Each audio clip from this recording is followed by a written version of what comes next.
You're listening to the ESO Network, your station for all things geek.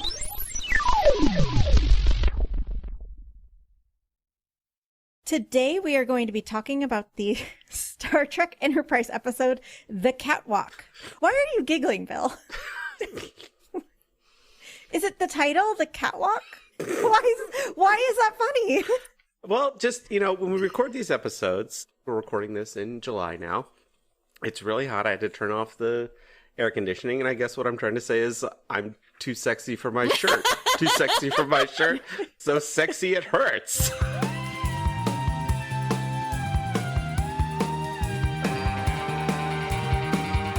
Hi, we are Enterprise-Splaining, the podcast where we explain Star Trek Enterprise to each other and to you.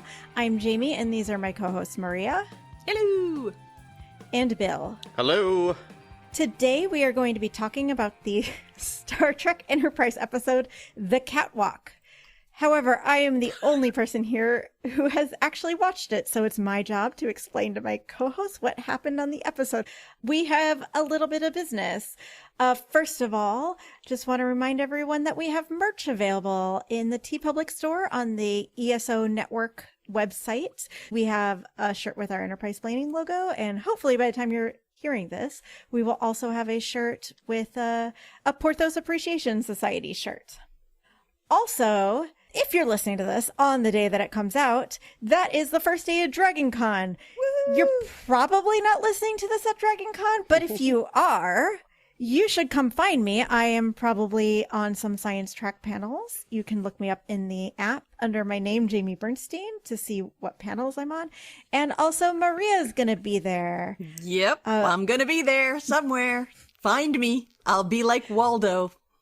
But if you find us, we have some badge ribbons for you guys. So definitely come find us at Dragon Con. All right.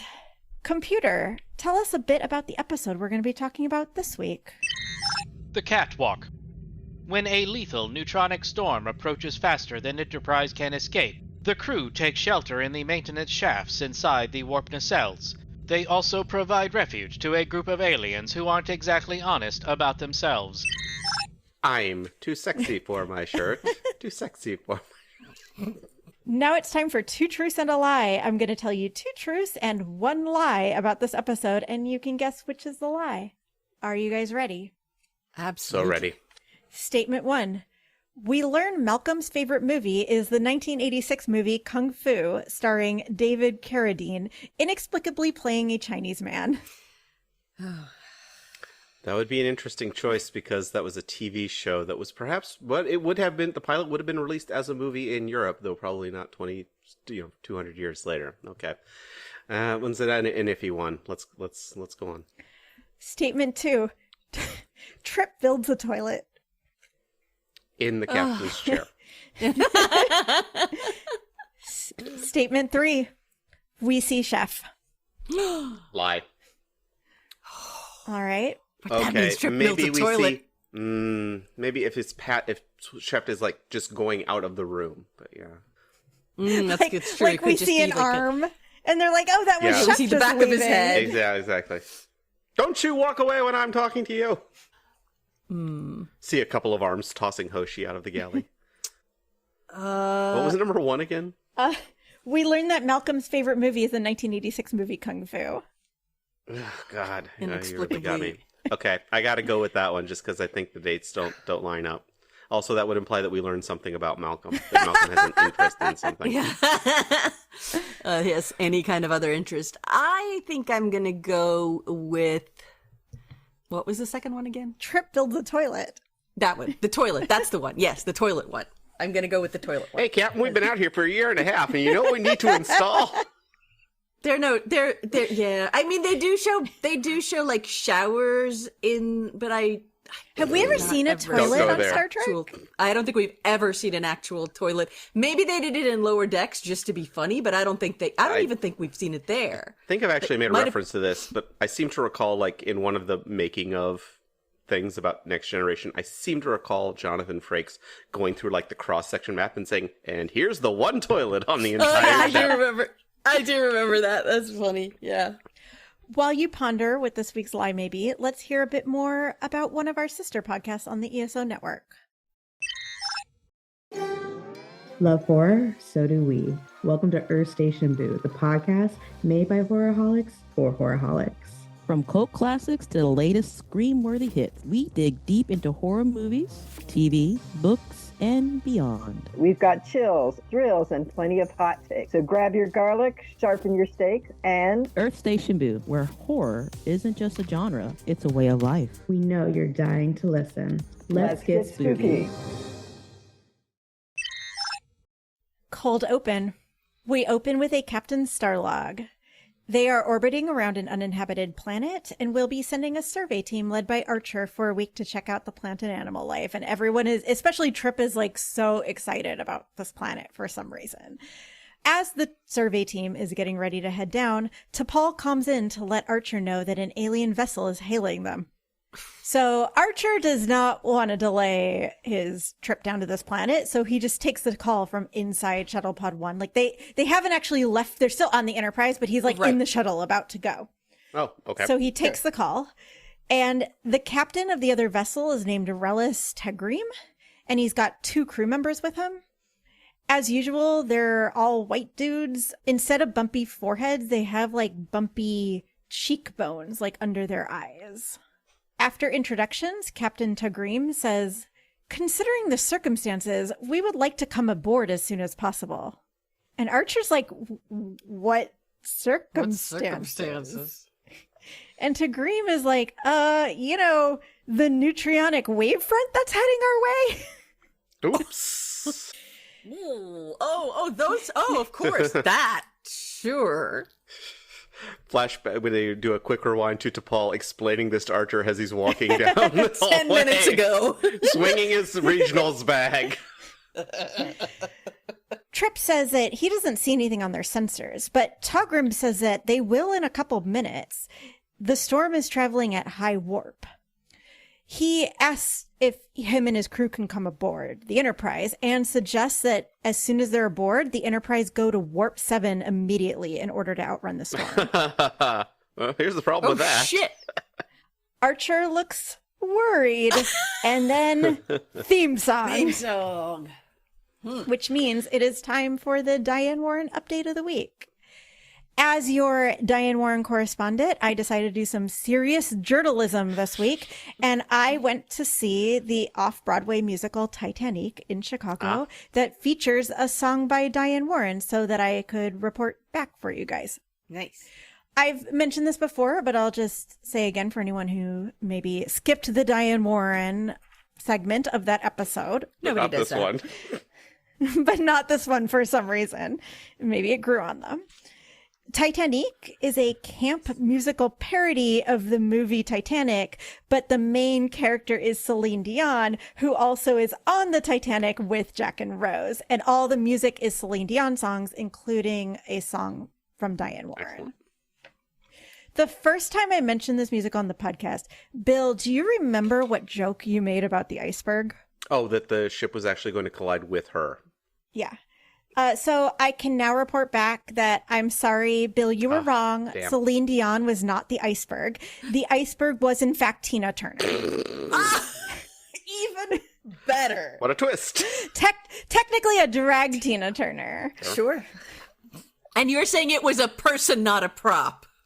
No, it was a person in drag as Tina Turner playing the iceberg, amazing. Which everybody kept calling that bitch iceberg. Wow. Well, look, if an iceberg that's fair. sunk your ship and killed everyone, you would call it a bitch too. I know, but then they also named it Tina Turner, which is a little problematic. No, it was played by Tina Turner. So you're saying they don't actually say it's Tina Turner, but it very clearly is performance as Tina Turner. No, they say the person, or they say like, playing today's iceberg is Tina Turner, and then someone comes out in drag as Tina Turner and plays the iceberg, who then makes Jack and Cal lip sync for their lives to see who's going to get the last lifeboat. Okay. Amazing. Anyway, it's a whole thing. Right. That sounds amazing. I went to see it with friend of the pod, Andy, from the Women at Warp podcast, who listeners may remember from our Shuttlepod 1 episode called Let's Space Malcolm. And we went for dinner and drinks before the show, and I maybe had too many drinks, because then during the show, I was like, wait, which song is a Diane Warren song? And I couldn't remember, so I was like, I'm just going to remember what happens in every song. And then afterwards, I looked up the song, and I was like, I can't remember which one that was. You have to go again. So obviously I went again. Exactly. Legend. So I went to see Titanic again. This time I wrote down the name of my song. And then when they started singing it, I took notes on the back of my playbill. Right. Unfortunately, it was dark in the theater. My notes are basically unintelligible. I'm just going to read them to you. Mm-hmm. At the top, I wrote the name of the song, If You Ask Me To. And then underneath it, I wrote, and by the way, this is me attempting to read my handwriting of things I wrote in the dark. Rose saw Jack's drawing of a stick man with cat head and sings the time to him. I don't know what I wrote here. And then I wrote, Jack teaches her to spit. Okay. And then tummy races, maybe that says, I don't know, I don't know what I wrote. And then I said, in your arms forever, which is a lyric from the song. And then sloppy kiss, sex moves, and fall in love. So this was the scene where like Jack and Rose first start to like fall in love with each other. And then they sang that song and also apparently made sex moves. If I remember correctly, I really wish somebody had just found these notes on the floor. It's like, is this somebody's life list that they're trying to?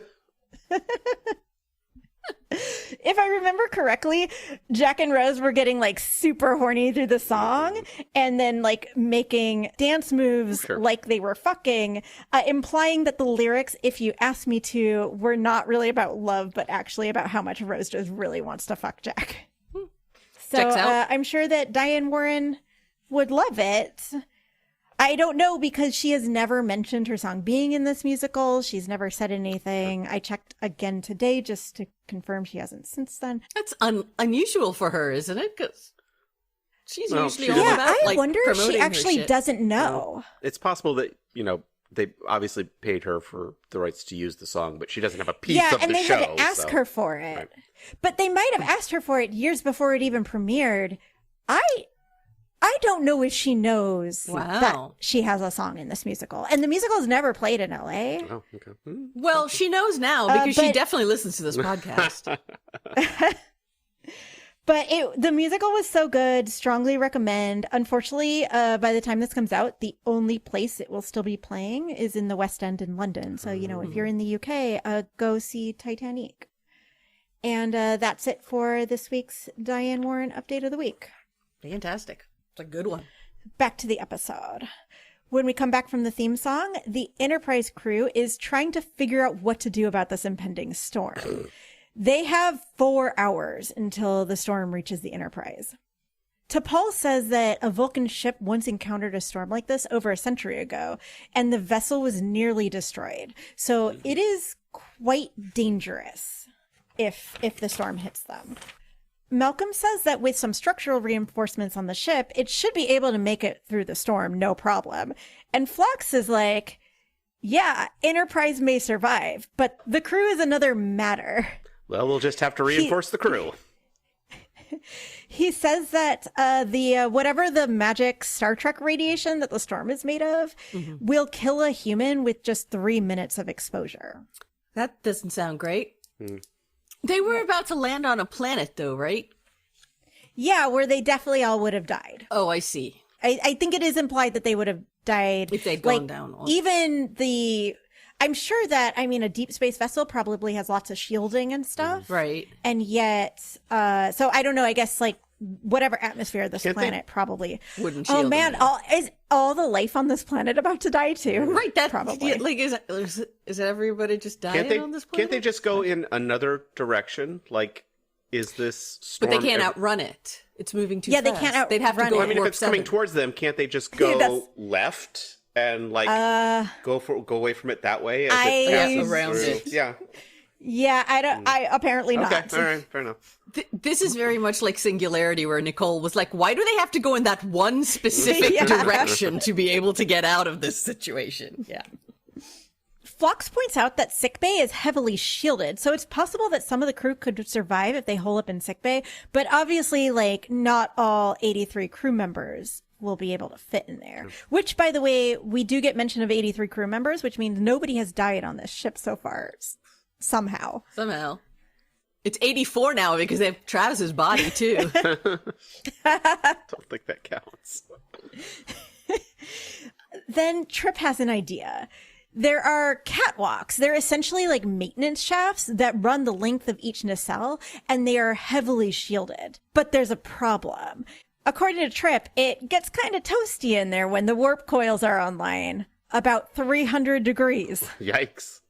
So they could perhaps go into these catwalks and stay in there until the storm passes, but they will have to shut down the main reactor. Is this where we get the Jeffries 2 name? Are they going to explain that? Oh, that would have been a good lie for the Two Truths and a Lie. I just remember, like, we brought this up before, and Maria said there was an Ensign Jeffries who tragically died in the construction of the ship. It doesn't really sound fun to have to, like, live in the catwalk for days, but nobody has any better ideas. So Archer tells everyone to go prep the crew to weather the storm in the catwalk and puts T'Pol in charge of the evacuation. So how are they going to get past the 300 degrees situation? They're going to turn off the main reactor. They're actually going to shut down power to the entire ship. Oh, and let the storm go past them. I see. Okay. Ooh, creepy. Yeah. It's creepy time. And it's going to take 8 days. So they're going to have to spend a full 8 days inside the catwalk. And they have just 4 hours before the storm gets there. So they have to, like, make it livable and evacuate everyone. He's gonna build a toilet. Damn it. It's the first thing I thought of when you said that. And I'm like, oh, of course he's gonna build a toilet. Have we gotten confirmation of this phenomenon yet? Or are these three guys just trying to get everybody into the closet while they ransack the ship? It's the Ferengi back. You don't believe how stupid this crew is. I mean, the aliens did say in a couple minutes it will show up on their sensors. All right. Okay. I guess these aliens have, like, better sensors. I mean, they also they have better warp believe capability. They apparently have ships that can go. And the aliens are gone at this point, right? They're like, they've no, peaced they're out. still there because they're helping. They would die if they stayed on their ship. So that's why they're asking for refuge on the Enterprise. Okay. Oh. But they can't go to their warp ship can't 7. go that Apparently fast. their ship can't. But they know that But ships they only have 3 people on their ship, so presumably it's like their culture could have bigger ships that can go to warp 7. So they probably saw the Enterprise, which is this giant, heavily armed ship, and assumed. Travis and Trip then go to check out the catwalk. It's essentially like a very large metal tube, large enough that you can stand in, and there's still like maybe like a couple feet above you, even if you're tall. So it's quite big, and it's got like a metal platform running the length of it that has like waist-high safety railings. But then there's also room on the outside of it because it's circular, and you have the platform on the side of it. There's like room, and like you'll see in the episode, that's where people kind of hang out. The catwalk they end up using the catwalk just so people can like walk back and forth, but then most people are hanging out on the sides. Got it. Okay. Travis then asks Trip what the plan is for a latrine. Smart. And Trip is like, honestly, did not even think of that. Oh, come on. You're an engineer. That's gotta come on. He says that they might be able to convert some of the storage lockers to get them to work as a latrine for the 8 days. Either way, it ain't gonna be pretty. Nope.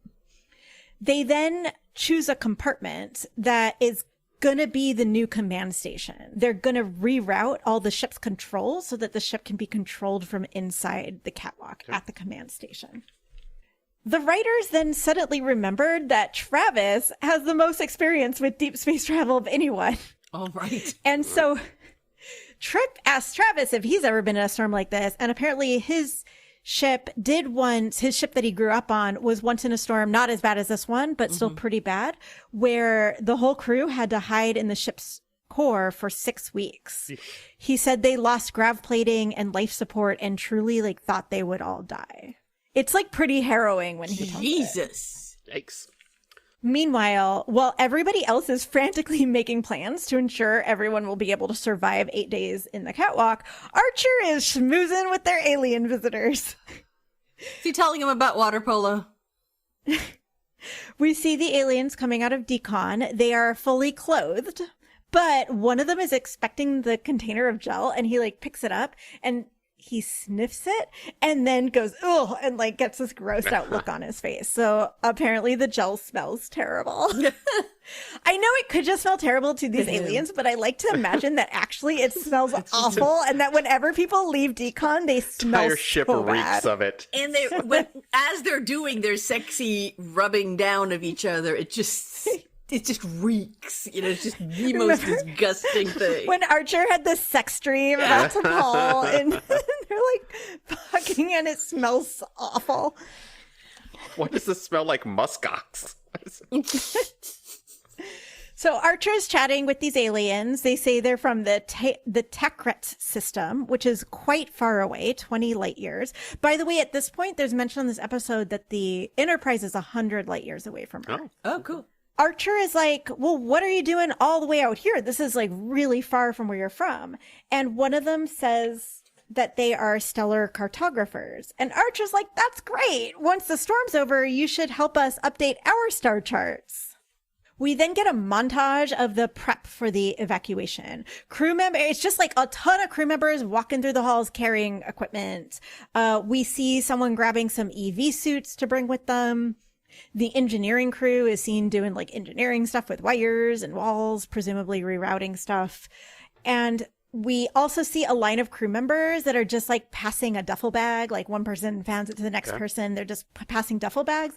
And I was like, whoa, are any of these Are they water polo duffel bags? So we're not going to have room to play water polo while we're in the way. I was looking so closely, and you just can't tell. In sickbay, Phlox is packing up all his animals to bring to the catwalk. T'Pol comes in and tells him he's behind schedule and asks if he needs some help. Phlox is upset, probably the most upset that I have ever seen Phlox. He says that he was allotted only 15 cubic meters for medical supplies, which is only enough room for 2/3 of the cages. Oh, no. And I love the ongoing thread of that he always calls his animals medical supplies. Right. Like he never calls them like my animals. He's just like the medical supplies. Right. The ones that are alive and crawling around in their cages. My menagerie. T'Pol responds, perhaps some of your creatures could share. Phlox is like, they'll eat each other. Right. And he tells T'Pol that they are vital to his work and the health of the crew. He is obviously quite upset by this point, and he tells her, I'm not accustomed to making emotional appeals. Please, don't ask me to choose between them. Yeah, and apparently an emotional appeal worked on a Vulcan because she seemed moved by it and told him he could have 20 cubic meters. Yeah, she's a lying liar who lies. She's not a Vulcan. Maybe she's a Romulan. No, Wouldn't it be great if she was a Romulan? That would make sense. Yeah. No, I It don't would want to make a go lot back of to the things make Vulcans. sense. Trust me on this one. Phlox replies, my Endosian slugs, thank you, which implies he has already chosen between them. Well, gotta choose. You gotta choose. You know, T'Pol had it built in. She knew he was gonna need more room. She's building in like these assholes. If I tell them 4:00 is the date they have to be in, or they're gonna die, it's gonna be 4:30. So I have to tell them. It's Project Management 101, but I also think that surely you've got to make sure that medical's got to be the like one of the higher priorities agree. to get more space. So it's actually kind of weird to me that they didn't say, okay, like, what do we need for life support? What does Phlox need? Those are the two highest priorities, and everybody else can get. And the thing is, most of the medical supplies can probably just remain in sickbay. The storm won't affect it. But obviously, most of the medical supplies are animals. So they do actually also need to be shielded. But if the humans have to stay in that space, then they probably need like medicine and whatever. And if anybody gets But I think he hurt has like or way whatever, more than enough room for that. It's mainly just that all of these animals will die if they're left in sickbay. Even though he did say sickbay was the most heavily shielded part of the ship, but I assume they need to be like fed and taken care of and stuff too. So they need to like be with Phlox. Yeah. He could beam he could site to site transport from the shielded catwalk into the shielded med bay. But No, they can't control the transporters from inside the catwalk. oh, fair. God, no, Paul says, fine, you can have the extra space. And she looks at her list and crosses off Beagle. Oh, no! It would make sense dare if they could have left someone in sickbay. I guess that would suck the one person just, but they could have left a couple people in sickbay. But then I guess they're not near medical and other things. Like I guess they want to keep everyone together. Well, maybe they're turning off life support in the rest of the Maybe. They're turning off power. ship. Oh, well. I don't know. We cut to the catwalk where Trip is showing the 3 aliens where their allotted spot on the catwalk will be.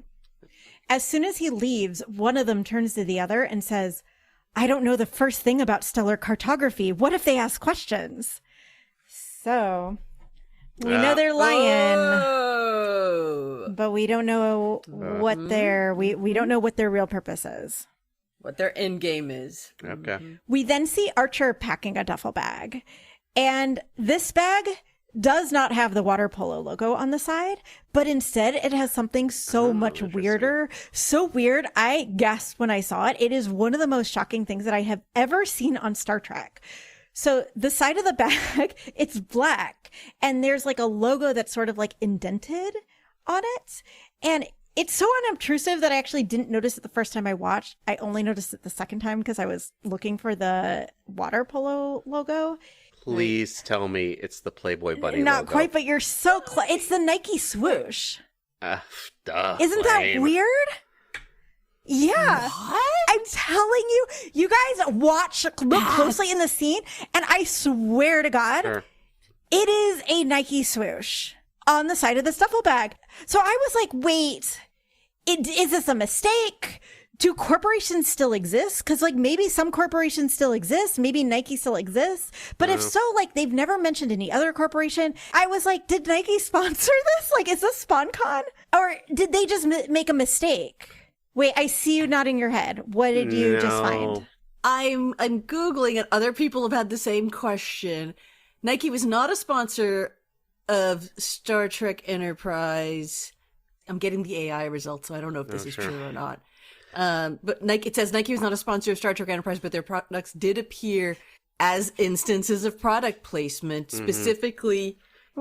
Well, it says specifically Captain Jonathan Archer's water polo bag was a Nike product. Wow. And Nike shoes with the company emblem are also worn during, looks like an episode we haven't seen yet, but they were not explicitly identified as Nike shoes. So There are people in television and film whose specific job is to get clearances on that. So there's no way that didn't happen without approval. yeah, it had to have been intentional. I gasped when I saw it. I was just like, this is the weird. I've never seen a corporate logo in Star Trek before. It's on Memory Alpha as there is a Nike entry on Memory Alpha. So let's do that as the Memory Alpha for his next water polo next bag. week. I guess it was just turned around, so the logo of the tournament must be on the other side, and then the backside just has the Nike logo. Exactly. Wild.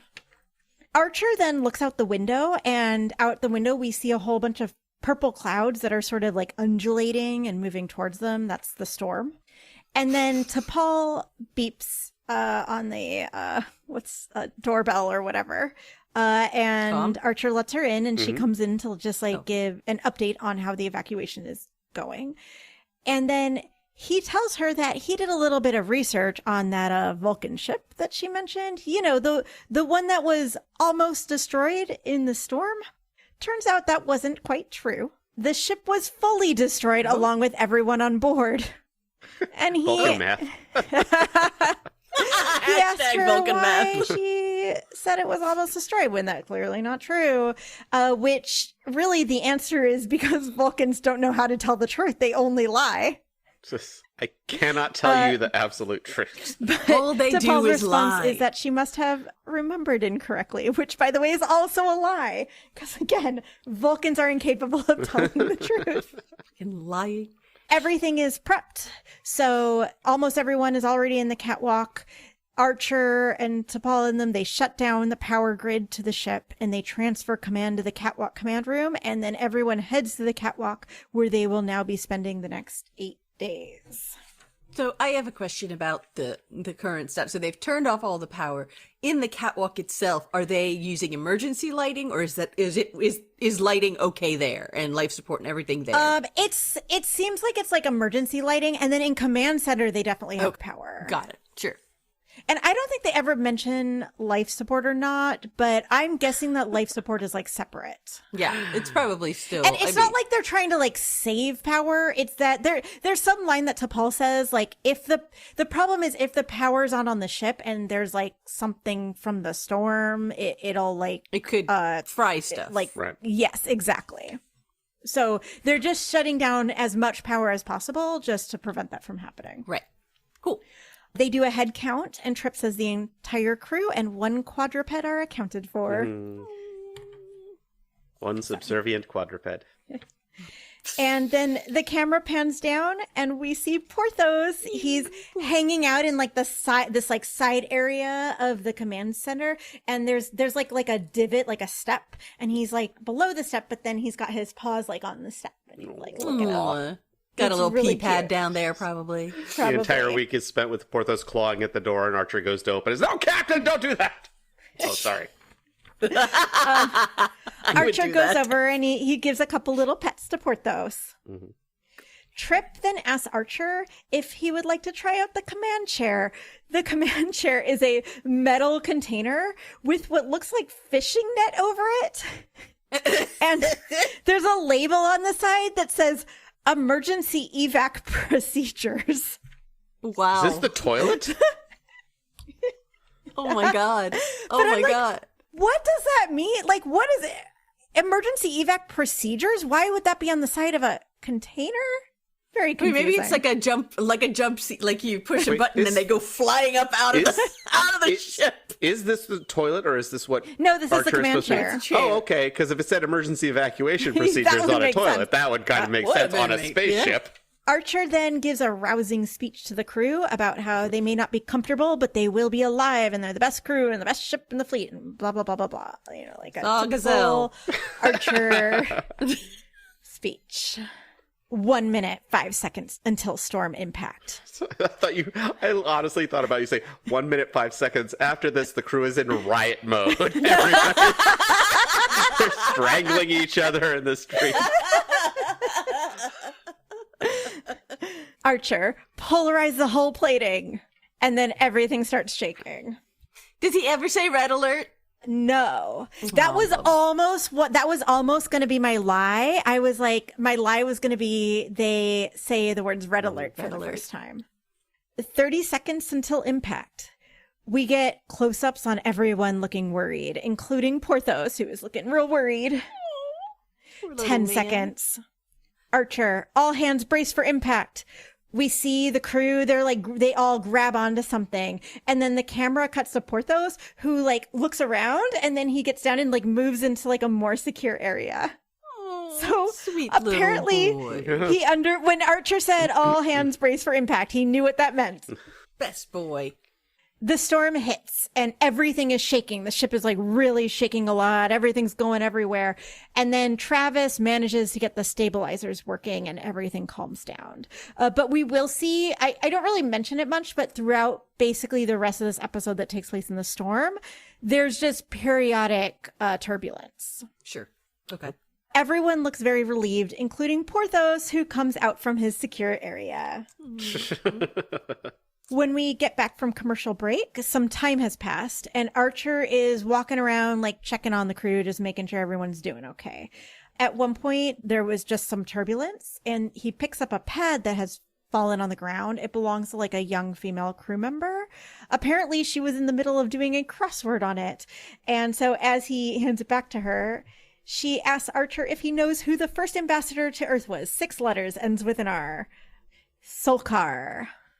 He then checks on Hoshi, who... Wait, I'm sorry. Did Archer know the answer? Yeah, Archer knew Okay. it. It was Solkar. He then goes to check on Hoshi. Hoshi is cleaning her teeth with what appears to be like a blue laser light thing. Apparently that's how they brush their teeth. Okay. It's like a UV would kill germs, I guess. Yeah, basically. I feel like I've that's what it seen looks that like. before on Star Trek. They're sort of chatting. He's asking her how she's doing. And at one point, in her perfect dry Hoshi tone, she says to him, "You're the captain. Can't you order the storm to calm down a little?" I love Hoshi. Next, he goes to check on Trip. Trip is playing poker with 3 other just random male crew members. All right, Trip.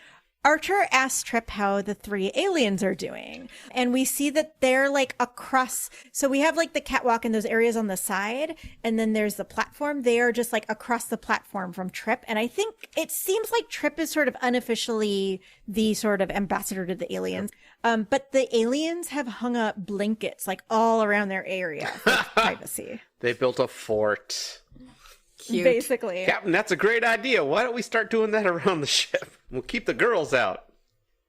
Trip said he's been trying to be friendly and even invited them to join his poker game, but they were keeping to themselves. In fact, the only time he's even seen one was a couple hours ago when one of them came out just to ask him to stop making so much noise. Oh, come on. Like, Oh, God, are these guys squatters?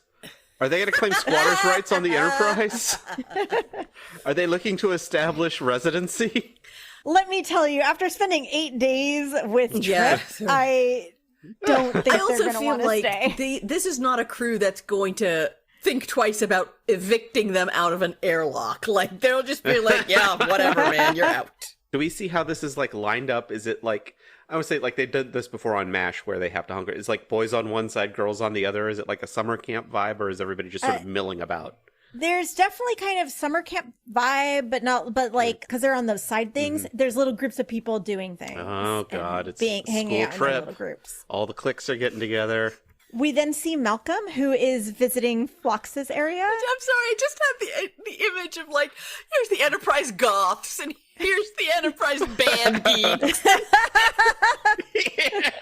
I was going to say there's a whole bunch of them that are sitting, one's got a bassoon, one's got a flute. So Malcolm is visiting Phlox's area. He has all his medical supplies / animal cages stacked up around him. Malcolm looks very nervous and he kind of goes over to Phlox and whispers to him, I assume I can depend on doctor-patient confidentiality. And he's like looking around. And Phlox is like, looks like you've got some gastrointestinal distress. Oh, no. And Malcolm is like, how did you know? And Phlox goes, oh, there's a note in your medical file about an unfortunate incident during Zero-G training. Oh, my no. God, Malcolm shit himself. In Zero-G. Let that sink in for a moment. I don't need that image in my mind. Malcolm spends the next days in his EV suit. Phlox tells him that he shouldn't be embarrassed. Many crewmen have gotten motion sickness from the turbulence, and he gives Malcolm a little, like, one of the drug poke things in his neck to help. So it's just motion sickness. Oh, okay. Whatever this Zero-G incident is, was just he got motion sickness, which is Pulls a giant eel out of a barrel. Swallow this. because of how, like, he's so embarrassed and, like, trying to make sure, like, nobody hears him talk about it and stuff. I too was like, wait, did he shit himself? He shit himself a What is lot? happening? At least twice that we know of now. But apparently, no, it's just motion sickness. Which, okay. And then Archer comes by as Malcolm is leaving and is like, oh, are you feeling okay? And Malcolm's like, oh, yeah, I'm totally fine. And then there's like a little bit of turbulence and we see a distressed look on his face. Motion sickness is puking usually, though, isn't it? Yeah. Not so much shitting yourself. It's clearly that he motion puked in Zero-G once, which I'm sure was gross. But, like, yeah, motion sickness is not embarrassing. It's weird. Like, Malcolm needs a therapist. For sure. Eric was saying that he thinks it's because, like, I mean, he comes from, like, a naval family. Oh, and so that's true. it's Being probably, seasick like, is- yeah. But, like, again, this is a thing he should be unpacking with a therapist. Archer then heads back to the command center where we see Porthos hanging out on a pillow and Travis is at the controls. So much Porthos in this episode. I'm so excited. Yeah, we see a lot of Porthos. Yes. I love it. T'Pol is in a corner on a makeshift bed. reading something on a pad, and Archer lays down on a bed like near hers. There's like a space between. They're like sort of on the side, and then there's like a walkway between them. Is it a bed or a cot? It's just like they put like a pad down that they're laying on with like some pillows and blankets and stuff. But it's like a very small area. Mm-hmm. They don't have a lot of room. DePaul has pillows stacked up all around her. She's also built a fort. Archer lays down on his bed, which is near hers, and then gets out his own pad. Porthos comes over to him, tail wagging, and Archer gives him a bunch of pets, and then he pets Porthos and tells him to go to sleep, and Porthos runs off to his own bed. Oh. And DePaul does the same thing to Archer. Archer turns on his pad, and what is on his pad but a video of a water polo game? Marco! He has the sound turned down quite low so that it won't bother T'Pol. But as he's watching, he keeps doing, you know, that annoying thing that people who are into sports do when they're watching sports on TV, where they're like yelling shit at the TV. Yeah. Oh, yeah. Yeah. As he's watching this, he's like, yeah. Oh, yeah. Yes. Like under his breath, but like loud. We're like, you can tell that he thinks he's being quiet, but it is not quiet. It's like having a jock roommate. It's the worst. He keeps making motions. He's like elbowing T'Pol on the side as he's like, look. T'Pol gives him some side eye. He tries to do a wave. Archer notices this and goes, is this bothering you? T'Pol, only slightly. Lying. Which means so fucking much. Archer, in a rare display of empathy, turns his pad off and lays down to go to sleep. Whoa. Amazing. The man can learn. Yep. T'Pol is still working on her pad, and as she's pressing buttons, we hear these like slight beeps every time she presses a button. And then Archer kind of looks over. Like Candy Crush. Archer looks over at her, and T'Pol goes, am I disturbing you? Archer, only slightly. So she also turns her pad off, because apparently she's a boomer who doesn't know how to put her phone on silent. Yeah, just put your shit on silent. It's like the people who still go click, click, click, click, click every time they type a message on their phones. That's my parents. I want to say, because I bet we have like boomer listeners. I'm really not making fun of boomers. Whenever I make fun of boomers, I'm really just making fun of my parents. Because my parents, like, they have the sound on their phones. And like, yeah, it makes like the click, click, click every time they press a button. Just turn that shit off. T'Pol then lays down to go to sleep.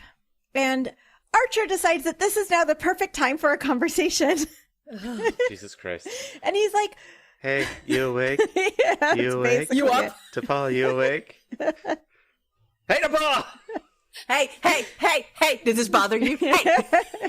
He's like, on the bright side, this is all bringing the crew closer together. It's basically like a camping trip. T'Pol. And by the way, I had 23 Eagle Scout patches.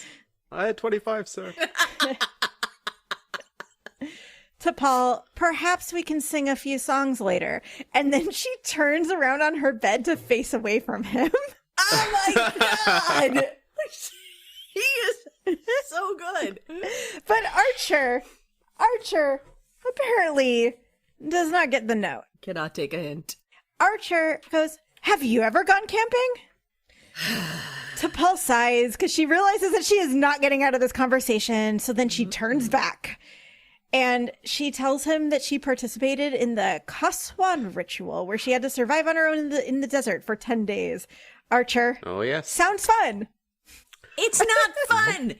Okay. This show would be so much better if he was doing this deliberately. If he just looked over and was like slightly annoyed that she turned away from him. It was like, hey, did you? Yeah. Like, it's so funny the way, like, you see her and she like says, and she turns away from him. And then when he starts talking, he asks her a question. You see her sigh and then just like turn back. Puts her headphones on, pulls the pillow like, over the her show head. knows in the that he's taco annoying position. her. Yeah. No, he has to know. He He can't help himself. And then Archer starts to criticize her for not fraternizing with the crew more. there? He's like, you have barely even left command center. Why aren't you out there, like, hanging out with everyone? He tells her she should be fraternizing more with the rest of the crew. And T'Pol goes, is that an order? Archer, does it need to be? I feel like T'Pol just needs to be like, bitch, y'all stink. Yeah. I am in close Especially right quarters now. with you motherfuckers. As bad as it is normally, as bad as it is normally on this ship, now you're all packed together. Right. She has to be losing her mind because she is now in very enclosed space. an enclosed space with 83 humans and a dog all fucking living their lives, shitting all over the place. She's the one who should be building the fort. There was mention, like, there's no showers and no one has a change of clothes. Like, they're in the same uniforms the whole 8 days. Yeah, they're all, of course. You know it stinks in there. It makes sense, but it's gotta stink. It's DragonCon times 5. I mean, even if it was just like wet naps or, some I'm like sure a they- I'm water sure they've bath done or something something, to but- some. Yeah, I'm sure they have that, but still. T'Pol, I'm not skilled at fraternizing. Archer, here's your chance to learn. The way Archer's like, I'm not ordering you, but he's definitely ordering her. Oh, They're yeah. like, this isn't an order, but it would be really good if you did this.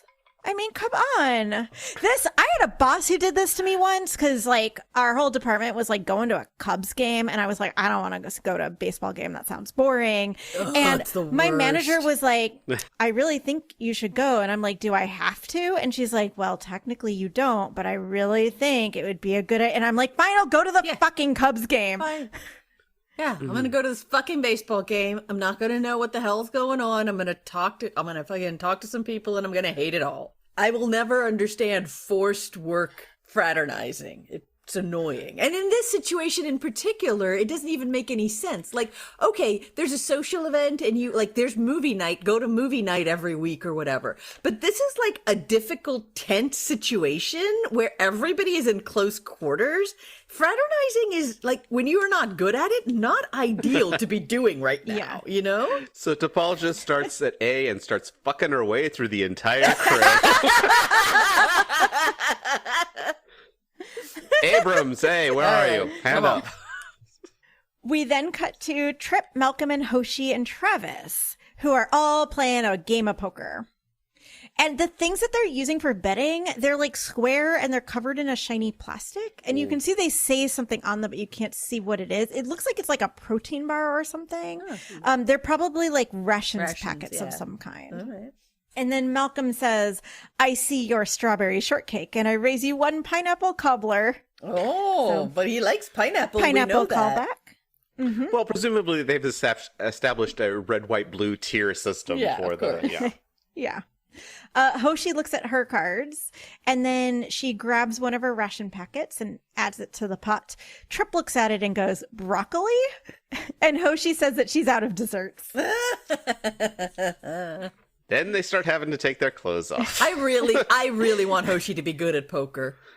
We don't actually, we don't really get to see how the poker game ends up going. Well, that's a missed opportunity. Malcolm looks all sweaty and he says he would give anything for a shower and tells Trip that he should look into building one.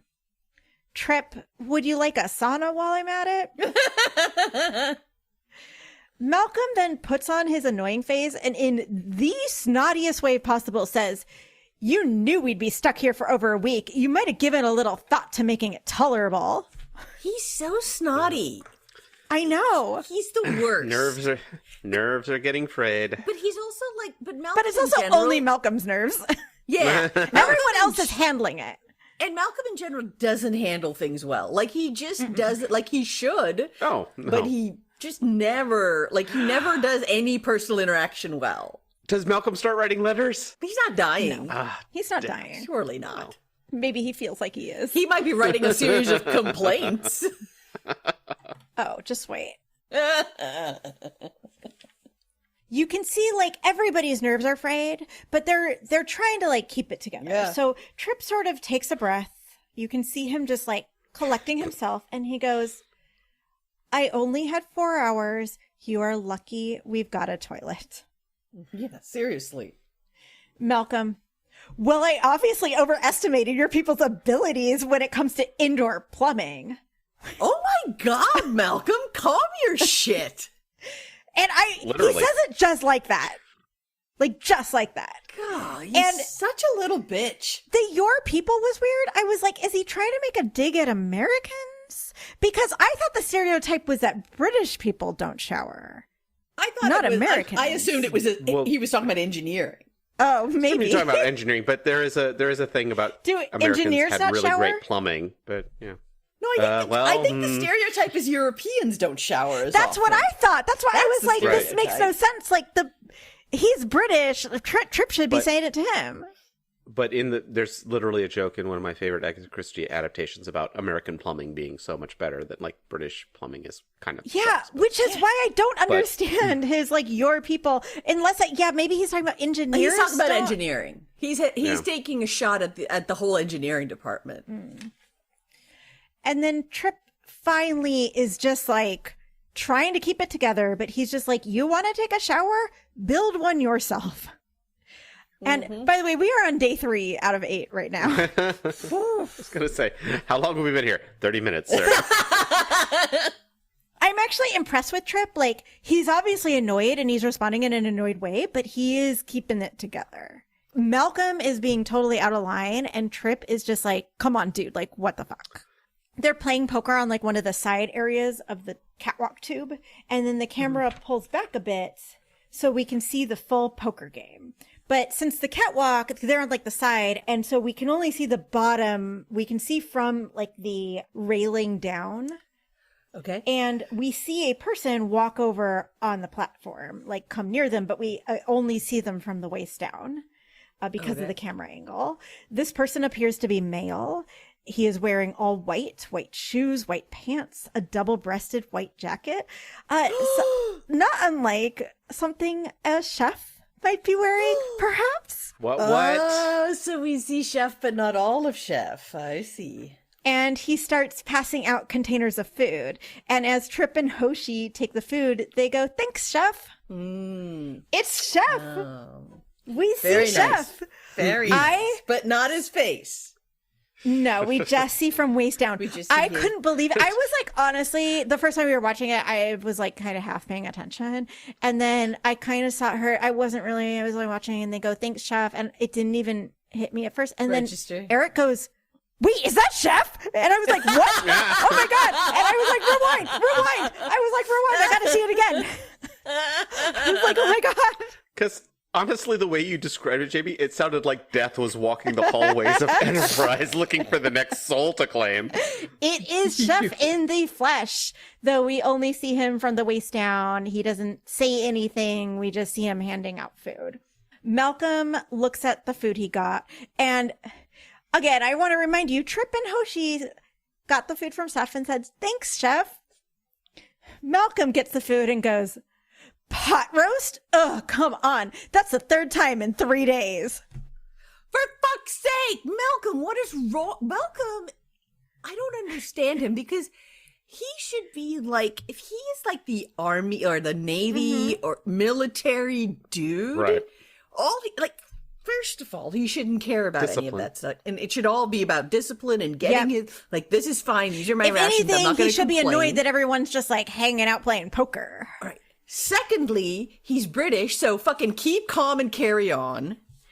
And also, how does he not understand that it's been 3 days? You're gonna get multiple things. That it is an emergency situation. Yeah, Chef had 4 hours to prepare meals for 8 days for 86 people, because the 3 people, yeah. aliens, Right. and a quadruped. Right. So give him a break. Like, it's what he probably brought, like, whatever they had on hand that they could bring quickly. I think this scene was supposed to show, like, the crew is getting so frustrated, being cooped up. But the problem is that it's only Malcolm. Like, you can tell other people are also annoyed, but they're acting like adults who understand that the situation sucks and aren't being rude about it. That's something you give to an extra. You give somebody 2 lines to say, Yes. and then it's Malcolm's job to step in and calm everybody Exactly. down. That's exactly what I was about to say. Like, you should have had He took my dessert. No, I didn't. Right, some random little fight amongst a couple of crew people about their stuff. Or even at the poker game, like a little fight over who won what or whatever that Malcolm had. Malcolm is supposed to be the adult in this situation. Yeah. What he should be doing is more like what Trip, like the Connor Trinneer's playing it perfectly, where you can tell he is at his wit's end. He's so frustrated. Right. He's doesn't want to be sitting there anymore with everyone else, but you see him like on his face that he's frustrated, but he'll like take a breath and speak calmly. And you can tell he's like, there's like behind it, he's really on edge, but he is doing his best to like act like an adult. Trip is acting like an adult. I know, but Bill had it right many episodes ago. Malcolm is a messy bitch who lives for drama. Exactly. By this point, everyone else just decides to like fucking ignore him. So they do not even respond to that and instead just talk to each other. So Travis asked what the next movie... Isn't Malcolm being such a little bitch about this whole thing? I know, right? Have you seen this? Were you there when he was walking around with a sidearm? Travis asks what the next movie they're going to be showing is. And Trip says it's The Day the Earth Stood Still. Nice. Which I assume because this was filmed in 2002, they're talking about the 1951 movie. But there was a remake with Keanu Reeves in 2008. So, they could be watching that. There was. And then Malcolm, because of course he has to say something to this. He goes, "We're having movie night in here?" And Trip is like, "Yes. Captain Archer set a screen up so that we can do movie nights every night." And Malcolm is like mad about this. Like, how dare they watch a movie? Oh my God. I don't Malcolm know. is so bad at his job. He's so bad. Because part of being, I don't even know. Actually, I don't even know what he is, so I can't even say. But whatever the fuck he is, it should be like, his presence should be a calming, like, I feel safe because I know this guy has everything together. Yeah, disciplined, but also like calming. Like, everything is cool. We got this. Don't worry. That's his job. Yeah, I'd been saying that I really didn't like Armory Officer Malcolm, but now that he's Tactical Officer, I'm like, do I like him now? No. Definitely not in this episode. He's definitely going back to Armory Officer Malcolm in this episode. And then Trip says, "Why did we even make you morale officer?" No, everybody else actually continues to just fully ignore Malcolm. That's the right call. So No. Maybe that's Malcolm's galaxy brain plan is, I'm going to bring this crew together in hating me. So common enemy. They just fully ignore him and continue with their conversation. Hoshi asked the question that I have been asking since we first learned about movie nights. Who is picking these movies? She apparently doesn't know. She says, like, who is picking these movies? And shouldn't we, like, get to vote on it or something? But seriously, like, why are they picking, like, classic Hollywood movies? It's just weird. It's just weird. Oh, probably because that's what they have to, like, show any of it. That's what they can get the rights for. They won't, Yeah, so they I can tell you they don't actually show them watching this movie. So the rights doesn't matter. They could have said anything. So it could be anything. They could have said Jurassic Park. Right. It would have been so fucking hilarious. I really wish they had leaned into the impulse of Paramount Studios, whatever Paramount movie was coming out that month. Wouldn't that have been great? Oh my God. We're going to watch that great movie, How to Lose a Guy in 10 Days. They do the Sony thing where every character in a Sony movie has a Vio laptop, and if they have movies, it's always like a slate of Sony movies. But then as they're talking about this, Travis interrupts and is like, is something burning? And everyone looks up and there's like smoke coming out from the blankets where the three aliens are. Oh, shit. They're getting high. They're like hotboxing in the blanket. Yeah, they have a blanket fort, and then they have blankets rolled up under the bottom of the Trip then pulls the blankets away, and the aliens have set up like a cooking device, and they're cooking food. No cooking in your room. And Trip fucking loses it. He's like, we are on the top of a plasma manifold. So apparently this is extremely dangerous. He like freaks out.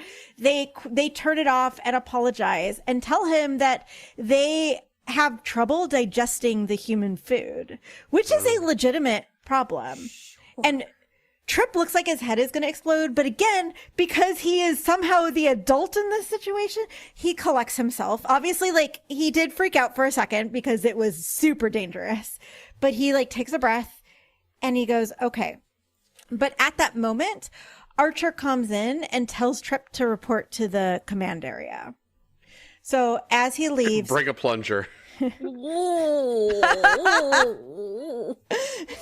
As he leaves, I like that the command is actually just the toilets. It's just what they're calling the toilets. As Trip leaves, he picks up the food they were cooking and calmly says that he's going to take it to Chef to see what he can do with it. But then as he walks out, Malcolm's standing there looking all annoyed, and Trip just hands it to Malcolm and gives him a look like, you're taking this to Chef, right? You deal with this and shit. And Malcolm gives in and apparently takes it to Chef. Trip gets to command, and T'Pol tells him that the antimatter injectors have come online. And Trip's like, that doesn't make any sense. It must just be a sensor glitch. So he's like checking on it. And while he's doing it, he's now like, I need to let out all my rant. Like he has been holding this in this whole time. And now he's got a rant. So he starts ranting about these 3 aliens and how annoying they are. Apparently they only sleep once a week. So they're up all night doing like strange rituals and chanting and walking in circles. Oh, fucking hippies. He says that they've practically taken over the entire compartment.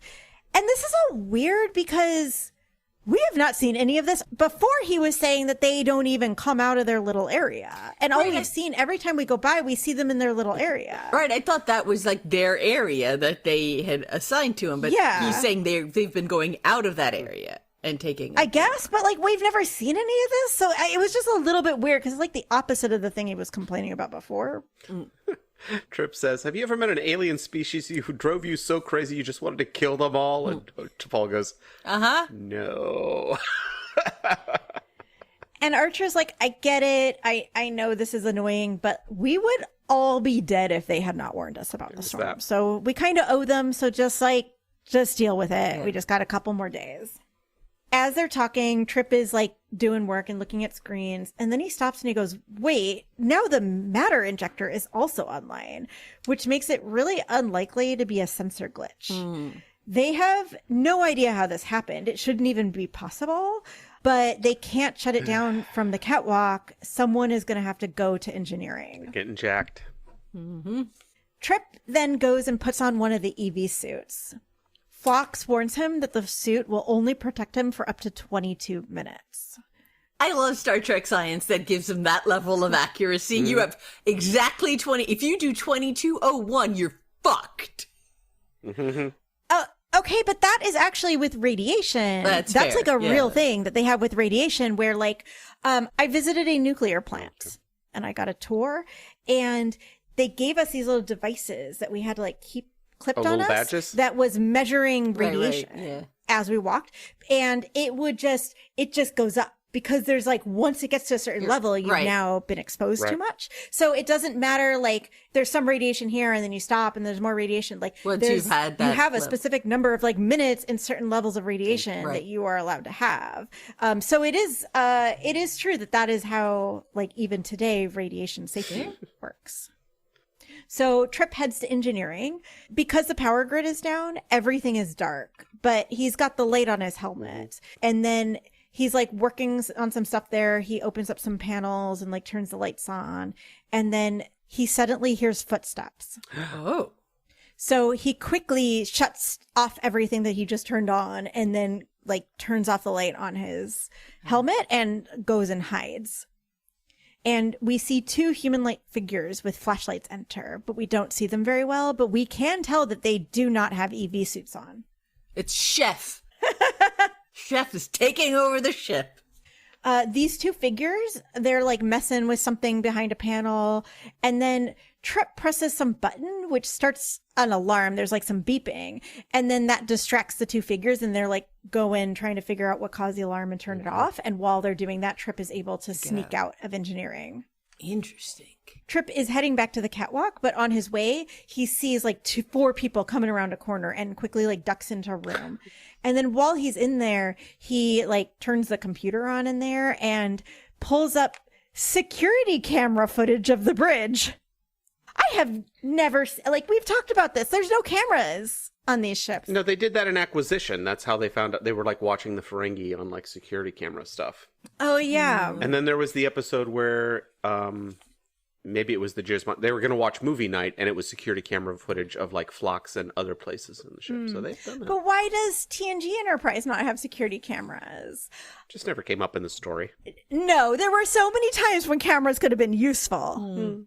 And they were there like, we don't know where someone is. We don't know what's going on. We have to physically go to that location to see because there's no cameras anywhere. Better privacy loss. I don't know. Yeah, I think that's what happened. I think like people got mad about privacy and then they destroyed all the security cameras. I mean, that checks out to some degree. Well, they did that in original series. There was one episode where Kirk was accused of killing a crew member by ejecting them too early, and they had footage that had been doctored of him pressing the eject button too early.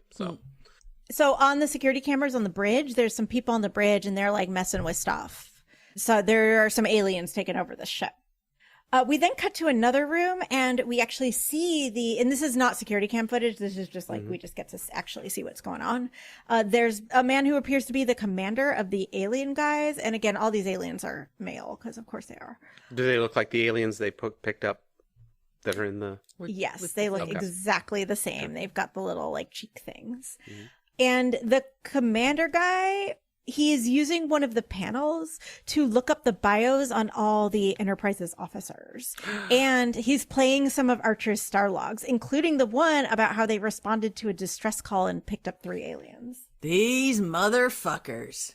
Another guy comes in and tells him that they've searched the whole ship and they couldn't find the fugitives or the crew. So presumably our 3 aliens are fugitives. This is interesting. Okay, this is a twist. I like this.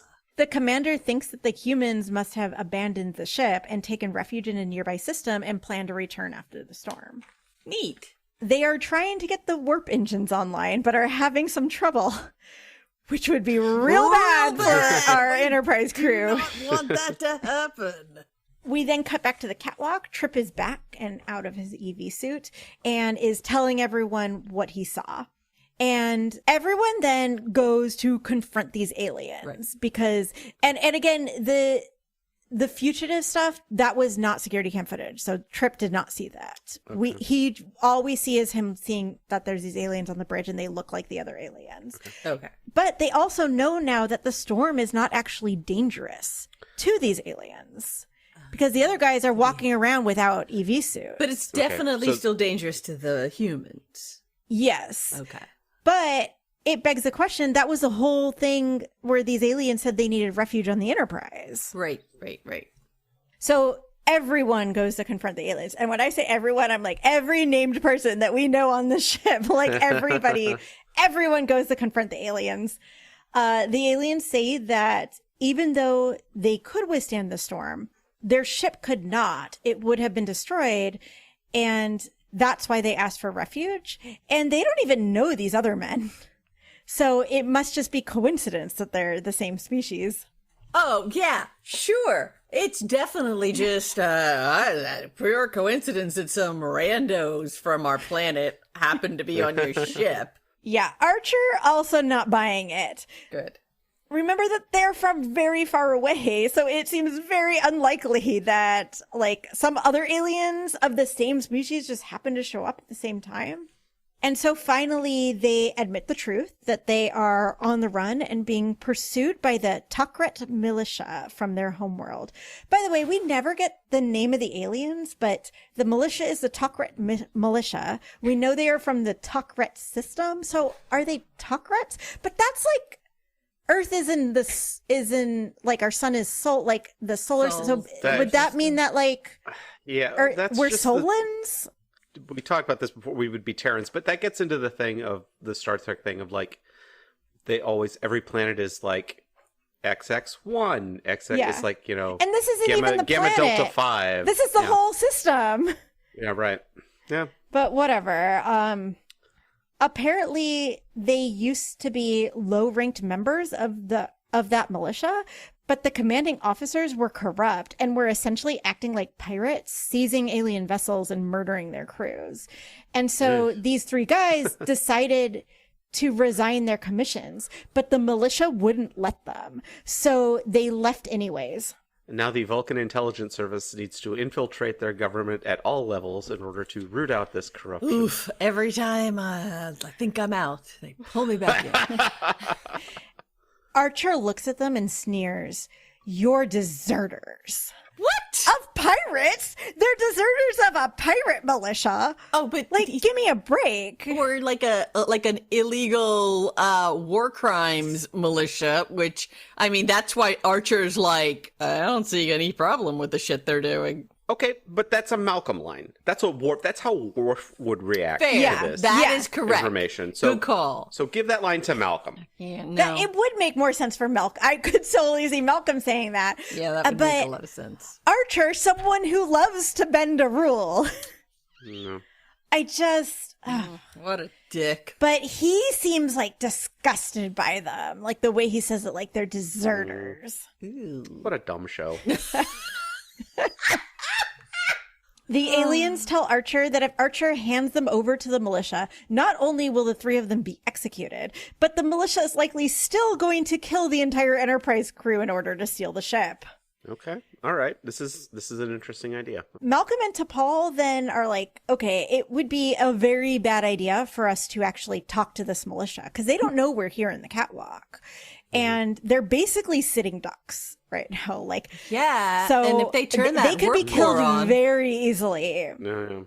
But Archer isn't so sure. He thinks that maybe these three guys might just be lying to them. And like, actually the militia's going to be his friends or something. I don't know. That is a possibility. To be fair, it is a possibility. It is true. It could be a possibility. Yeah, but Archer's instincts are always wrong. And with Malcolm and T'Pol, it doesn't sound like it's that they believe these aliens. It's that if the aliens are telling the truth, it would be very, very, very bad. Like, the risk is so high. They just have to plan for the worst case scenario. Yeah. Which is that they're telling the truth, right? We then cut to the militia aliens. Apparently, they have now figured out the issues with the warp engine and are very close to bringing it online.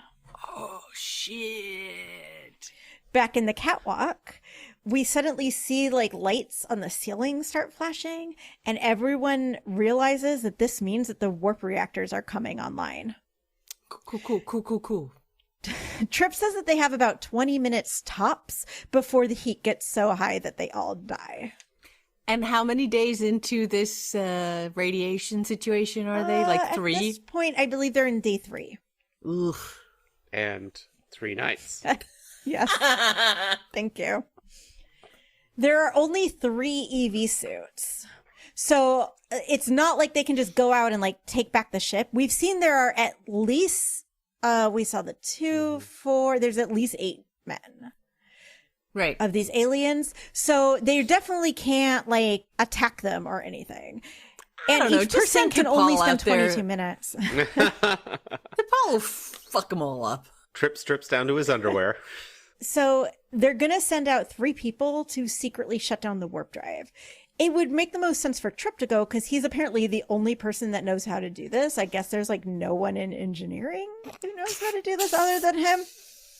But he can't go because, remember what I was saying about like the radiation thing is like number of minutes of exposure. Oh, he's right. already He's had already 13 been minutes. exposed. Okay. Yeah. Yep. So, and the 22 minutes is cumulative. So only people who have not been out yet can go. So T'Pol, Malcolm, and Archer are going.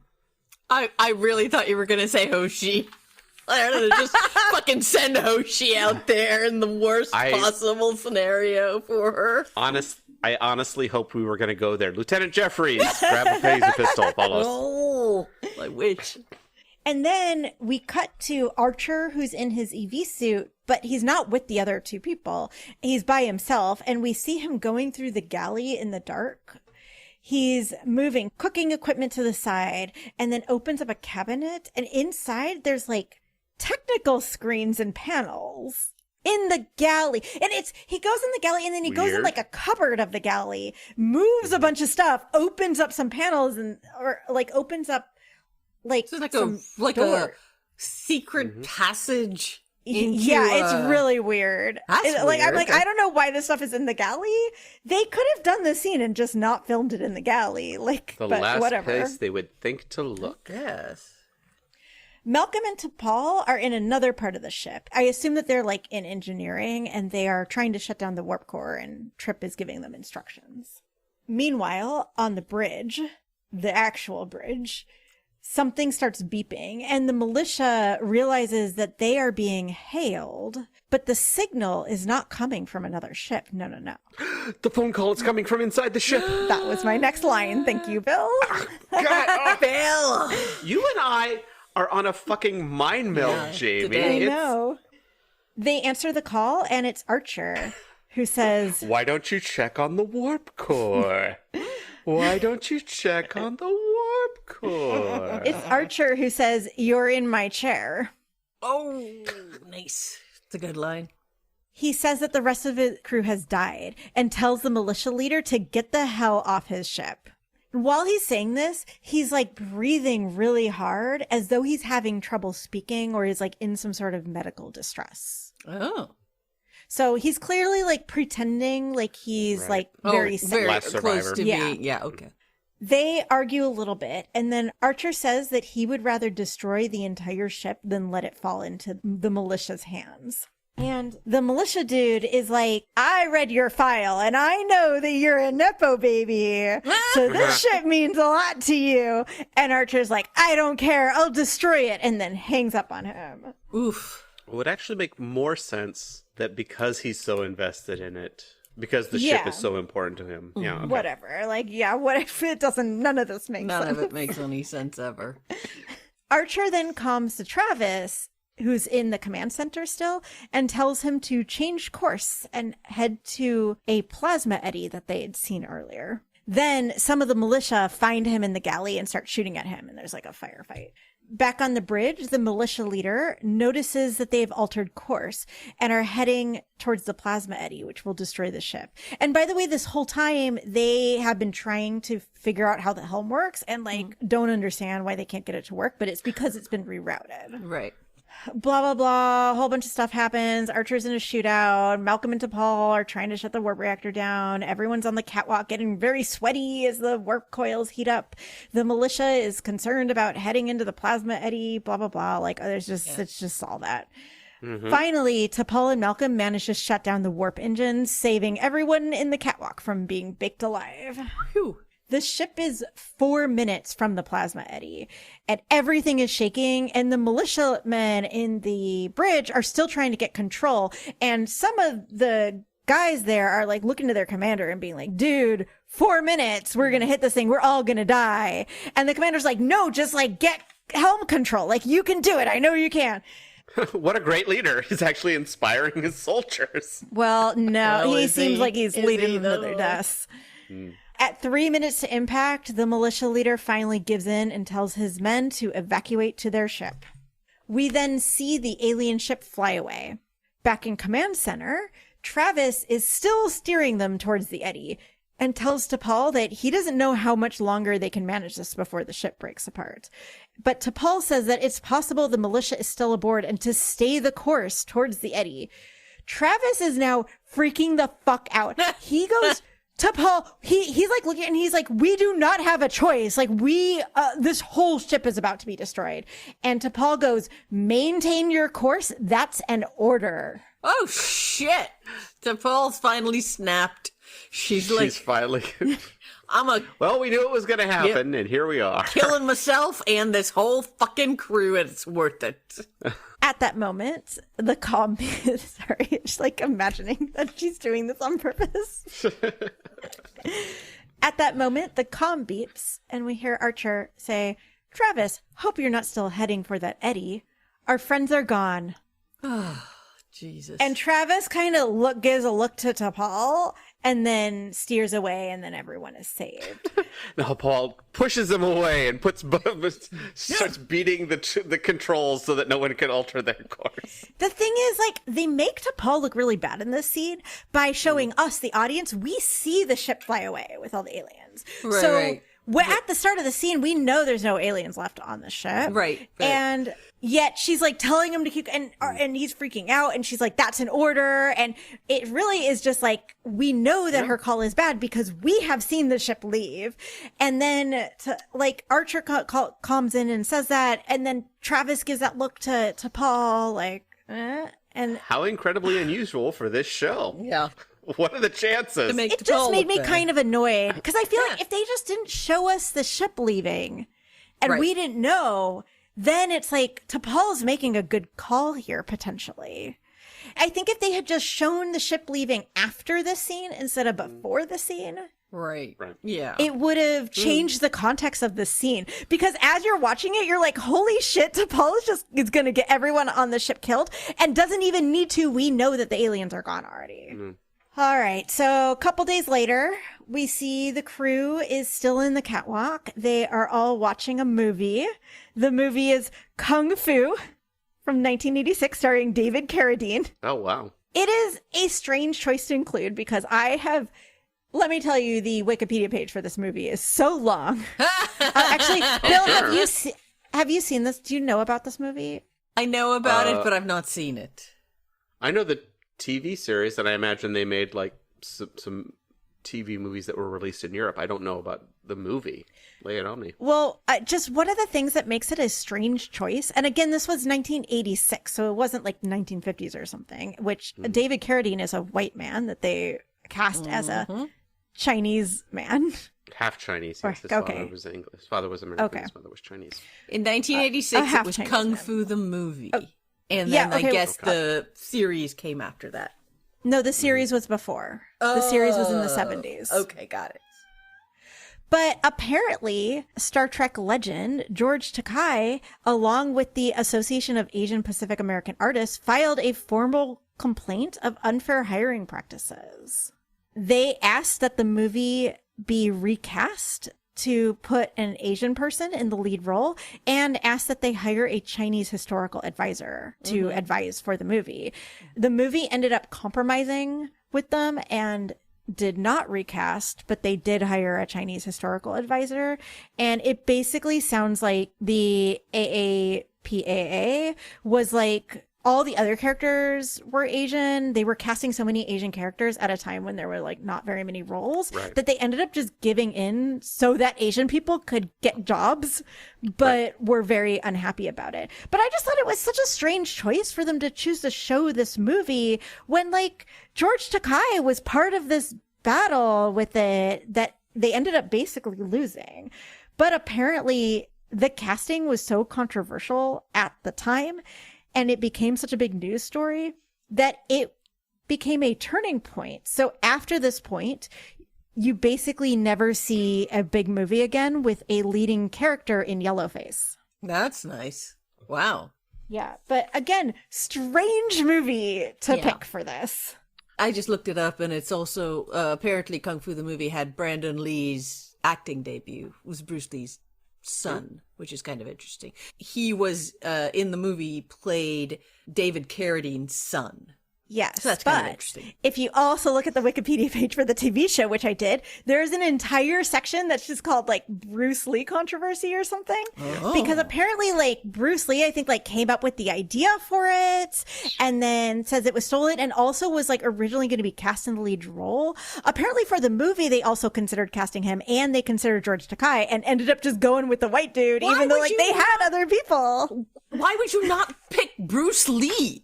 All right. I understand why. But yeah, apparently Bruce Lee was mad about the original TV show because he was also supposed to star in that. And then they ended up like recasting it or something. Anyways, it's long Wikipedia pages if you want to read it. The weird thing though, I did, because in this show, they don't tell you what the movie is. So I had to look up to see what movie they were watching.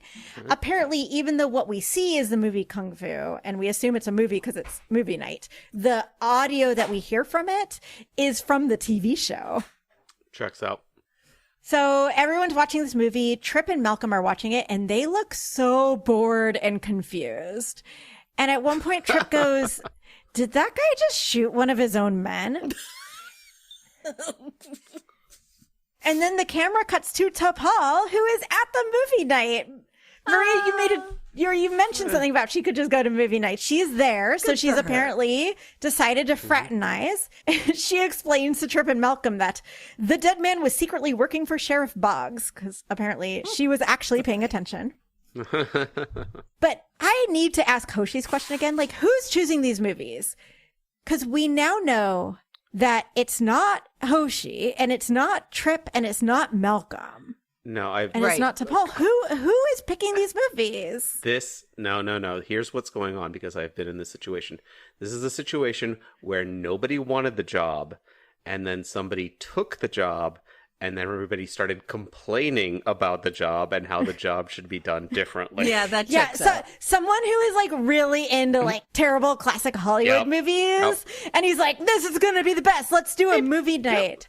Bill, you love movies. Why don't you program this for us? Okay. Like, this is what you're gonna get. Because it also is not Travis, because Travis is not there. He's at the helm. But I was like, could it be Archer? Do you think that Archer's not there watching it, but do you think he chooses the movies? I don't know. Apparently, Archer's the one that set up the movie night. Yeah, maybe. Most of the movies they've chosen have been too good. They showed like For Whom the Bell Tolls, and they were going to show Wages of Fear. Those are good choices. Yeah, it does But seem like if Archer, these ones are strange. If Archer made the choice, and then Archer was the one who said, we're going to do this, then maybe he like had a bunch, but then like you can request a movie and it'll go into queue or something. Who knows? Can you imagine if Archer's favorite movie is Kung Fu? That checks out. Anyways, Archer comes in, interrupting the movie to say that they're about to move out of the storm in a couple minutes and everyone is free to leave or about to be free to leave the catwalk. Everyone cheers. They are so relieved. I'm sure they smell awful by now. There's one guy in the back with glasses and a beard going, no, wait, we're getting to the best part. Everybody sit down. All of the crew members, we then see they're all like leaving with all their supplies, just like the way they came in. And we see Archer come out. He's carrying Porthos and then sets him down on the ground and his tail's wagging. Buddy. We see the three aliens come out and they thank Archer and then leave. And the last person out of the catwalk is T'Pol. Archer shuts the door behind them and the two of them walk off with Porthos at their feet. The end. She's like, we should put some candles or something in that catwalk and clear that She thing puts a out. dryer sheet. Exactly. Yeah. Baking soda. So overall impression of the episode, it was, I would say, a mid-tier Star Trek episode. It felt very Star Trek-y. I really loved the concept of it. And I do actually like, I always mention like I love like episodes where everyone's just like hanging out and doing stuff. And we got a lot of that because they were sort of forced to. Yeah, I wish it had been executed a little better, but yeah, it does sound like I kind of am looking forward to watching this because seems like kind of very sort of traditional Star Trek, and it doesn't seem like it was too insane. It felt very traditional Star Trek. I mean, it wasn't a great episode, but it wasn't a terrible episode. It was tense. Like when it was genuinely shocking when like Trip was at engineering and then you hear footsteps and I was like, whoa, Yeah. what's going on? Like, who is it? And you can't really see because it's dark. So, there were some tense moments. The music was a little overwrought in this episode for some reason. Like, the music was really, like, all over the place. Malcolm was super annoying. I could have done without that. But otherwise, like, it was, it was a mid-tier Star Trek episode. Maybe mid to low. All right. Two truths and a lie. Trip did build a toilet. We did see Chef. And we did not learn that Malcolm's favorite movie is the 1986 movie Kung Fu, starring David Carradine, inexplicably playing a Chinese man. All right. Porthos good boy scale. How good of a boy was Porthos on this episode? He was the best boy. He was doing so good in the catwalk. We saw him so much. We saw him hanging out in command. We saw him sheltering in place when the storm hit. We saw him on his little doggy bed. We even saw him saying goodnight to Archer. And then at the very end, we saw him leaving the catwalk. He was the second/third person out of the catwalk. Nice. With Archer. They send Porthos out first, like the fucking canary in the coal mine. Let's see what happens to him. Or like, the second/third to last person out. Porthos turns on the antimatter reactor. He was so good. He was just chilling. He was having a great time hanging out in that catwalk. It's our boy. The saucy section, how sexy was this episode? There was nothing sexy of note. Nope, no sweaty sexy. It sounds like stinky we saw talk. sweaty, but not sweaty. Yeah, more sweaty, stinky. Okay. All right. Never asked, never answered for something in the episode that made no sense and was never explained. I've got two things. The first, Trip, when he went out in the EV suit in all those first scenes, at no point did we ever see him come in to command to tell them what's going on. Oh, interesting. So my assumption when watching it was that comms were down. Like that he's not able to talk to them. They don't know what's going on until he comes back. But then later, when T'Pol and Malcolm are trying to get the warp engines shut down, we hear Trip talking to them on the comm. So I'm like, did they get them working? Were they not, like, what is going, or were they working? I think they were just working the whole time and Trip just Didn't want to check in. with Forgot. them. I don't know. It was really weird because you expected immediately after he got away that he was going to like come and tell them, and he doesn't do that. It was strange. But the second thing, and the main one, is remember the catwalks run the length of each nacelle, which means there are two nacelles. So there are two catwalks. Oh, but we only ever saw one?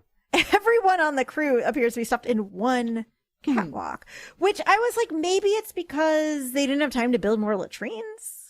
Or they just wanted everyone to be set together. One up as this is the, like, we only have time to set it one must up. be that they didn't have time, but I wish they just had a line because the whole time we were like, in my head, I was thinking that they were using both.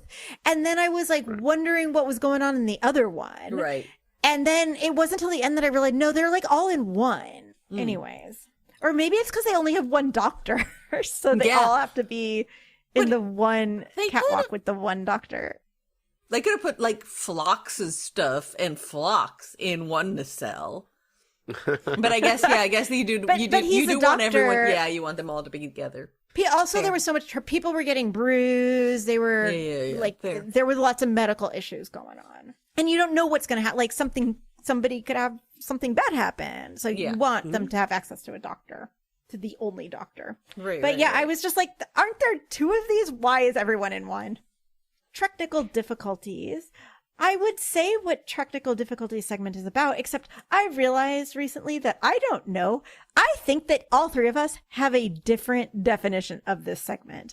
Okay. Bill, what do you use the technical difficulties segment for? Normally I would say the most technobabble thing that happens on the show, but I also know that I think I've used it just for sciencey things that's complete nonsense, like the square-shaped water and things like that. That's the same. That's the same. Those are the same things. Bill uses this segment to be like for an extra never asked, never answered about tech.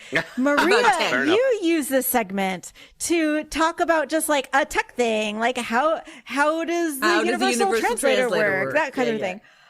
I have always used this for like the most technobabble lines. Oh, okay. But I've realized that your guys' is more fun. So really, I feel like Technical Difficulties is just the segment about whatever the hell technical thing we want it to be about. Yeah. It's like Enterprise in that sense.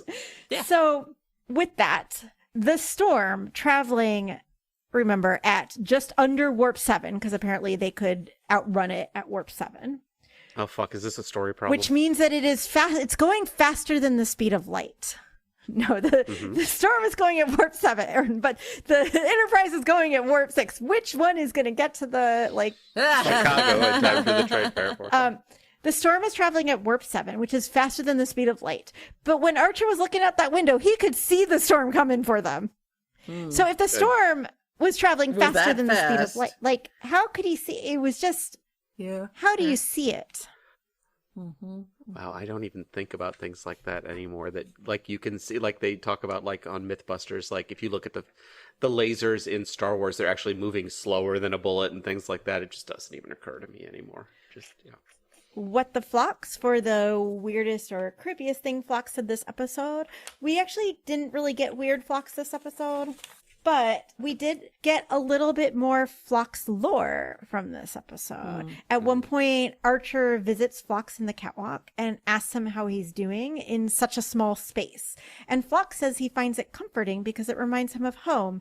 Apparently, on Denobula, there are 12 billion people that share just one continent. Wow. So it's very, very crowded on Denobula. Yeah. Oh, I'm fine. This reminds me of prison. Yeah. Yes, Chef. For any mentions of Chef, we fucking saw Chef. We did it. We saw him. It is. We can now use he, him pronouns because it, at least from what we could tell, it looks like a mask person. Was there a titled credit for the I don't think so. body He did not have a line, so I don't think he's credited. Okay. And we only saw him from waist down, but it was Chef. Chef is real, not part of the crew's combined imagination. Like, he is a real person that exists, and we saw him. So maybe in the future, I feel like they did that so they can recast in case they want him in the future. So, like, yeah, I think that they realize that Chef has like, I don't know if they did it intentionally or not, but Chef has become sort of this person that everybody's like a side character in, and they're like, we want to hold the intro of who actually Chef is for a little while. But So I cool. love that we got to see it. Chef. Yeah, I like it. It's great. And where is HR? Which is the segment where we talk about where's HR? HR should be here. Malcolm. HR needs to have a talk with Malcolm. Such a long talk. Because his behavior in the catwalk is so unprofessional. I mean, we already talked about this at length, but he is fully having a breakdown after 3 days. He is a Starfleet lieutenant. He should be able to manage 3 days in the catwalk without, like, screaming at everyone. Like, he just needs to calm the fuck down. It does, like, fit with his character, though, because he is, like, I think we kind of talked about this. He's someone who thrives on, like, procedures and schedules and Order. like everything's out of whack. Now everyone is just hanging out and playing poker. I can see why this would, like, really get to him. Right. But he should be able to control that attitude for 3 days. Right. It doesn't make him a very good security officer if he panics that easily. Yeah, I mean, like, we saw Trip did at one point lose his cool, but even then we see him, like, he realized he loses his cool and he shouldn't, and he pulls it back together and like takes a deep breath and like calms down. And like, we don't see Malcolm do that at all. Malcolm is just being an asshole to everyone. Malcolm needs so much therapy. He has to work through so many issues. Seriously. And then we have another segment, which we have forgotten about for weeks. We forgot existed. But we forgot it existed until we just recently were editing an episode where Bill came up with a new segment called Marco. Oh, right. For mentions of water polo. Archer is being the most annoying sports fan with his stupid fucking water polo. The way he's like looking at it and you see him go, ooh, ah, yes. Like, just shut the fuck up and go to sleep. I'm sorry. I was like so annoyed with him. And this brings us to the segment of our show that we like to call Will's Holorex. We all know what one William Riker is doing in his holodeck. That's right, he is binging Enterprise. But what do we think he should be doing instead? Maria, why don't you go first? Okay. I'm fairly sure I have not recommended this before. It is actually a film that it's actually two films. There's a movie and a sequel. The first one is called Batman Ninja. And, Okay. and Bill, you particularly should watch this. I think you would really enjoy it. It is an American-Japanese animated film that the premise basically is that Batman is caught in a quake engine, a time disruptor, and sent to feudal Japan.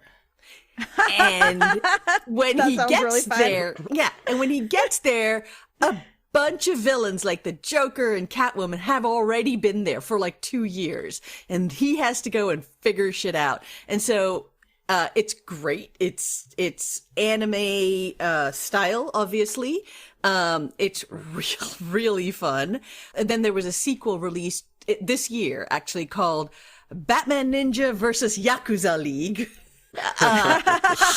It is so much fun, and it's just a really fun, like, combination of American and Japanese kind of lore all put together. It's really fun. Batman Ninja. That sounds really fun.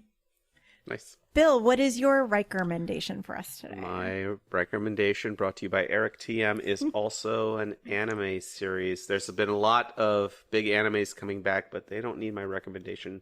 So what I want people to give a shot on Crunchyroll is a series from 2020 called Wave Listen to Me. It's about a young woman named Minare Koda, whose life is kind of a mess. She doesn't know what she wants to do with herself. She has a job as a waiter in a bistro that she doesn't actually like, and her deadbeat boyfriend just scammed her out of 500,000 yen.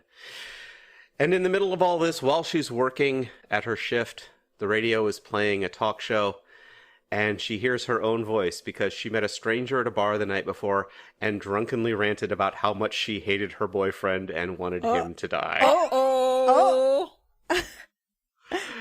And as a result of this is I'm telling you stuff that happens in the very first episode. She gets her own late night radio talk show, which does not really change her life all that much, except that she has something to work on. You meet the cast of characters she have to work with. You meet the other people in her life. It's a very grounded show that is also very wild and exploded in terms of who this character is. This girl is a frickin' mess, and I love her. So awesome. Wave Listen to Me on Crunchyroll from 2022. That sounds so good. I like the show a lot. All right, and that leaves me. My recommendation today is the video game Claire Obscure Exhibition 33. It's a French game. It's in the style of a JRPG, even though it is French, not Japanese. But it's a beautiful game. It looks beautiful to look at. The music is really good in it. The characters are great. The voice acting, at least the English voice acting, which is what I'm listening to it in, is spot on. The combat is turn-based, but it does have quick time events for dodge and parrying, which I feel like I need to warn people about. I personally hate a quick time event, hate it. And actually early on when I was playing this game, I was getting super frustrated because it has that mechanic. A lot of the like monsters that you fight are super, super strong because you're supposed to be dodging. And I have very slow reflexes. So I did something I've never done before. I learned how to install mods. Nice. And I installed a mod that increases the QTE time, which makes the game way more manageable and far less frustrating. Nice. So, if you're somebody who has been avoiding this game because of the QTEs, or if you try to play it and like quit because you hated the dodge parrying mechanic, I suggest you install a mod and try again, because it made the game playable in a way that I personally did not feel it was before. But other than that one thing that I do suggest a mod for. It is a very, very good game. I'm enjoying it quite a bit. Fun. And that's the episode.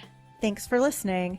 Next week, we will revisit this episode as a second contact and hear Maria and Bill's thoughts once they've actually watched it. And the following week, Bill is going to tell us about the episode Dawn. Special thanks to K.O. Myers at Particulate Media for sound assistance, to our friend David for our beautiful cover art, and to John Stephen King for being the voice of our computer. If you liked the show, please rate, review, and subscribe on your podcast app of choice and tell your friends about it. We would really appreciate it. You can follow us on Instagram and Facebook as @EnterprisePlaning and on Blue Sky as @EnterprisePlane. You can also email us any comments or questions such as, what do you think baked trip would taste like? To enterprisesplaining@gmail.com. We would love to hear from you, and we may even play it on an upcoming Read Alerts. If you want to support this podcast, you can find us at Buy Me a Coffee as Enterprise Planning. We will see you next week. Bye. Bye. Computer. End program.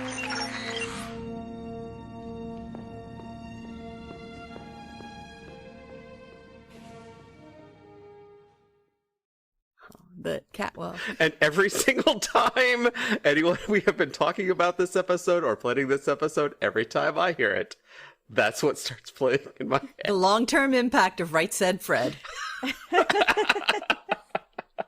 Ask your doctor if Right Said Fred is right for you. Is right for you.